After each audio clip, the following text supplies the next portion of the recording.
Hi, ನಿಮ್ಮ ಜೊತೆ ನನ್ನ ಕಥೆ ಧಾರಾವಾಹಿ ಸಂಚಿಕೆ ಏನಾಗಿದೆ ನೋಡೋಣ ಬನ್ನಿ. ಇಲ್ಲಿ ಭೂಮಿ ಮತ್ತೆ ಅಜಿತ್ ಒಬ್ರಿಗೊಬ್ರು ಸಪ್ರೇಟ್ ಆಗಿ ರೂಮಲ್ಲಿ ಮಲಗಿರ್ತಾರೆ. ಇಬ್ರು ಕೂಡ ಒದ್ದಾಡ್ತಾರೆ, ಇರ್ಲಾರ್ದೆ ವಿರಹ ವೇದನೆಯಿಂದ ಒಬ್ರಿಗೊಬ್ರು ಬಿಟ್ಟಿರ್ಲಾರ್ದೆ. ಆದ್ರೆ ಅನಿವಾರ್ಯ ಭೂಮಿಗೆ, ಯಾಕೆಂದ್ರೆ ಶಾರದಮ್ಮನವರು ಅಷ್ಟೊಂದು ಹಚ್ಕೊಬಿಟ್ಟಿರ್ತಾರೆ. ಹಾಗಾಗಿ ಭೂಮಿ ಶಾರದಮ್ಮನವ್ರ ಜೊತೆನೆ ಮಲಗ್ತಾ ಇರ್ತಾಳೆ. ಈ ಕಡೆ ಅಜಿತ್ಗೆ ಅವಳನ್ನ ನೋಡದೆ ಇರೋಕ್ಕಾಗಲ್ಲ. ಮಲಗ್ದಾಗ ಎದ್ದಾಗ ಎಲ್ಲವಾಗ್ಲೂ ಭೂಮಿನ ನೋಡ್ಬೇಕು. ಭೂಮಿಗೂ ಅಷ್ಟೇನೆ, ಸಾಹೇಬ್ರು ಏನ್ ಮಾಡ್ತಾ ಇದಾರೆ ಅವ್ರನ್ನ ನೋಡ್ದೆ, ಅವ್ರ ಜೊತೆ ಇರದೆ ನನ್ಗೆ ಇರೋಕೆ ಆಗ್ತಾ ಇಲ್ವಲ್ಲ. ಅದಕ್ಕೆ ಅಜಿತ್ ಕೃಷ್ಣನ್ ಮುಂದೆ ನಿಂತ್ಕೊಂಡು, ಕೃಷ್ಣ ಪರಮಾತ್ಮ, ಈ ಒಪ್ಪಂದ ಮುಗಿಲಿಕ್ಕೆ ಇನ್ನೊಂದು ತಿಂಗಳಿದೆ, ಆದ್ರೆ ಯಾವುದೇ ಕಾರಣಕ್ಕೂ ಕೂಡ ಅವಳು ನನ್ನಿಂದ ದೂರ ಆಗೋದನ್ನ ನಾನು ಸಹಿಸ್ಲಾರೆ ಭಗವಂತ. ನನ್ಗಂತೂ ಅವಳನ್ನ ಬಿಟ್ಟಿರ್ಲಾರೆ. ನೀನ್ ಹೇಗ್ ಮಾಡ್ತೀಯ ಮಾಡ್ತೀಯ ಗೊತ್ತಿಲ್ಲ, ಅಂತೂ ನಮ್ಮಿಬ್ರನ್ನ ಒಂದುಗೂಡ್ಸೋ ಅಂತ ಜವಾಬ್ದಾರಿ ನಿಂದು ಅಂತೇಳಿ ಕೃಷ್ಣನ್ನ ಬೇಡ್ಕೊಳ್ತಾನೆ. ಆಲ್ರೆಡಿ ಇಬ್ರು ಕೂಡ ಒಂದಾಗಿದ್ದಾರೆ. ಆದ್ರೆ ಇಲ್ಲಿ ಯಾರೋ ಒಬ್ರು ಮಧ್ಯಸ್ಥಿಕೆ ಬಂದು ಒಂದಾಗುವಂತ ಸಂದರ್ಭವೇ ಇಲ್ಲ. ಆದ್ರೆ ಇದ್ದಕ್ಕಿದ್ದಂಗೆ ಅವ್ರ ಅತ್ತೆ ಮಗಳು ಕೂಡ ಬರ್ತಾಳೆ.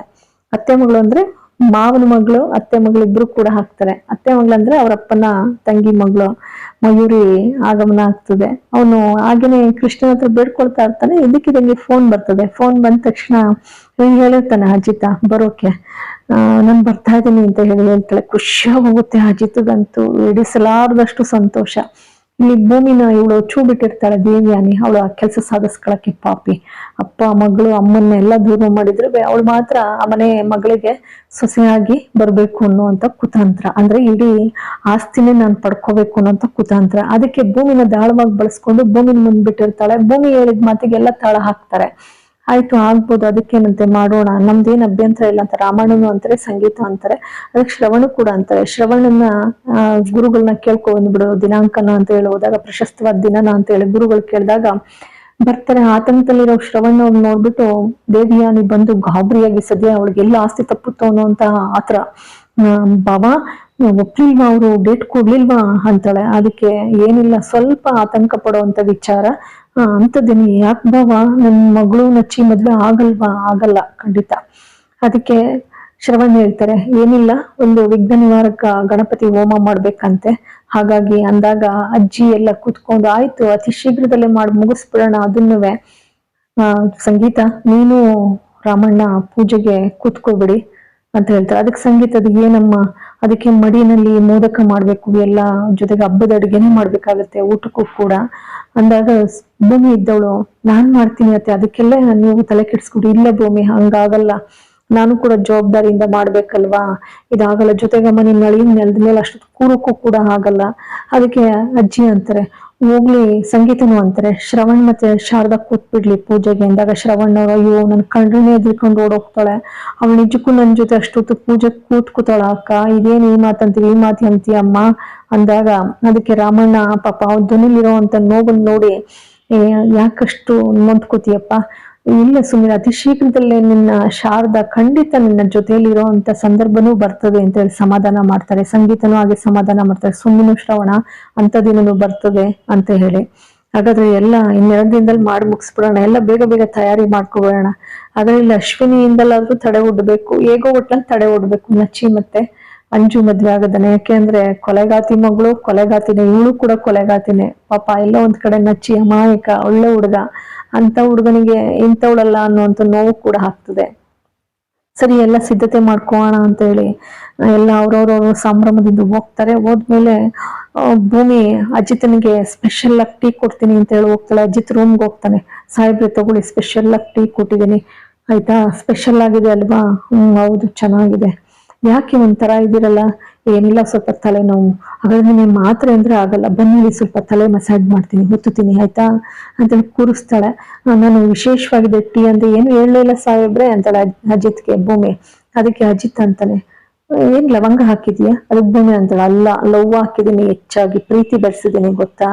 ಅದಕ್ಕೆ ಅಜಿತ್, ಹೌದಾ ಅಷ್ಟೊಂದು ಪ್ರೀತಿ ಬೆರೆಸಿದೀಯಾ, ಬಿಡು ಚೆನ್ನಾಗಿದೆ, ತುಂಬಾ ಚೆನ್ನಾಗಿದೆ ಅಂತ ಹೇಳಿ ಅಜಿತ್ ಅಂತಾನೆ. ಇಲ್ಲಿ ಅಶ್ವಿನಿಗೆ ಮಾತ್ರ ಆತಂಕ ಕಡಿಮೆ ಆಗಿಲ್ಲ. ಹೇಗಾದ್ರೂ ಮಾಡಿ ಮದ್ವೆ ನಿಲ್ಲಿಸ್ಬೇಕು ಅನ್ನೋಂಥ ಸಂಚೆ ಅವಳದು. ಖಂಡಿತ ಅವಳಂತೆ ನಿಂತ್ರೇನೆ ಒಳ್ಳೇದು ಅನ್ನೋವಂಥದ್ದು ಅಭಿಪ್ರಾಯ. ಇಲ್ಲೆಲ್ಲ ಸಂಭ್ರಮದಿಂದ ಇರ್ತಾರೆ. ಅವ್ರವ್ರ ಕೆಲ್ಸಕ್ಕೆ ಹೋದಾಗ ಪಾಪ ರಾಮಣ್ಣ ಬಹಳ ಸಪ್ಪು ಕೂತಿರ್ತಾರೆ. ಅಜಿತ್ ಗಮನಿಸ್ತಾನೆ, ನಮ್ಮಪ್ಪ ಯಾವತ್ತೂ ಕೂಡ ಈ ತರ ಸಪ್ಪು ಕೂತಿದ್ದೇ ಇಲ್ವಲ್ಲ, ಎಲ್ಲ ಮನೆಯಲ್ಲಿ ಸಂಭ್ರಮ ಅಂದ್ರೆ ಸಡಗರದಿಂದ ಓಡಾಡೋ ಅಂತ ನನ್ನಪ್ಪ ಯಾಕೆ ಹಿಂಗೆ ಕೂತಿದ್ದಾರೆ ಅಂತ ಹೇಳಿ ತಕ್ಷಣ ಅವನಿಗೆ ತಲೆಯಲ್ಲಿ ಒಳಿತದೆ. ಓ, ಇಲ್ಲಿ ನಮ್ಮಪ್ಪ ನಮ್ಮಮ್ಮನಿಗೋಸ್ಕರ ಎಲ್ಲ ತ್ಯಾಗ ಮಾಡಿ ಬಂದು ಈ ಮನೆಯಲ್ಲಿ ಸೇರ್ಕೊಂಡ್ರು. ಅವ್ರ ಕುಟುಂಬ ಅಂತ ಇಲ್ಲ, ಸರ್ವೇ ಸಾಮಾನ್ಯ ಅಲ್ವಾ, ಮಕ್ಕಳು ಮದ್ವೆಗಳೆಲ್ಲ ಮುಗಿತಾ ಇದೆ, ಅದು ನೋವಾಗ್ತದೆ ಅಂತ ಹೇಳಿ ತಕ್ಷಣ ಮೆಸೇಜ್ ಮಾಡ್ತಾನೆ. ಫೋನು ಮಾಡ್ತಾನೆ ಮಯೂರಿಗೆ, ಅವರ ಅತ್ತೆ ಮಗಳಿಗೆ. ಫೋನ್ ಮಾಡ್ತಿದ್ದಾಗೇನೆ ಆ ಕಡೆಯಿಂದ ರಿಪ್ಲೈ ಬರ್ತದೆ. ಕುಣಿದಾಡ್ಬಿಡ್ತಾನೆ ಅಜಿತ್ ಅಂತೂ ಸಂಭ್ರಮದಿಂದ. ಬರ್ತಾ ಇದ್ದಾಳೆ ಮಯೂರಿ ಅಂತ ಹೇಳಿ. ಸರಿ ಎಂದಂತೆ ಇವರಿಬ್ರು ವಿರಹ ವೇದನೆ ಅಂತೂ ತಪ್ಪಿಲ್ಲ, ಒಬ್ರಿಗೊಬ್ರು ಬೇರೆ ಬೇರೆ ರೂಮ್ ನಲ್ಲಿ ಇದಾರೆ, ಒದ್ದಾಡ್ತಾ ಇದಾರೆ. ಇಲ್ಲಿ ಭೂಮಿ ಬೆಳಗಾದ್ಮೇಲೆ ಹೋಗಿ ಅಲ್ಲಿ ರಂಗೋಲಿ ಬಿಡ್ತಾ ಇರ್ತಾಳೆ. ರಂಗೋಲಿ ಬಿಡ್ಬೇಕಾದ್ರೆ ಅಜಿತ್ ಬರ್ತಾನೆ. ಅಜಿತ್ ಬರ್ತಿದ್ದಾಗೇನೆ, ಸಾಹೇಬ್ರೆ ನನಗೆ 1-2 ನಿಮಿಷ ಟೈಮ್ ಕೊಡಿ, ನಾನು ತಕ್ಷಣ ವರ್ಕೌಟ್ ಡ್ರೆಸ್ ಎಲ್ಲ ಹಾಕೊಂಡು ಬಂದ್ಬಿಡ್ತೀನಿ ನಿಮ್ ಜೊತೆ, ಆಯ್ತಾ?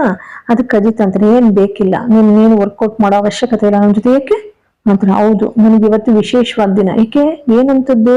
ಹೌದು, ನನಗೆ ನನ್ನ ಜೀವನದಲ್ಲಿ ವಿಶೇಷವಾದಂತ ವ್ಯಕ್ತಿ ಒಬ್ರು ಪ್ರವೇಶ ಮಾಡ್ತಾ ಇದ್ದಾರೆ, ಹಾಗಾಗಿ. ಹೌದಾ, ಯಾರದು ಅಂತ ಕೇಳ್ತಾಳೆ. ಯಾರು ನೋಡು, ಬರ್ತಾರೆ, ನಿನಗೆ ಗೊತ್ತಾಗುತ್ತೆ ಅಂತ ಹೇಳಿ ಅಜಿತ್ ಹೇಳ್ತಾರೆ.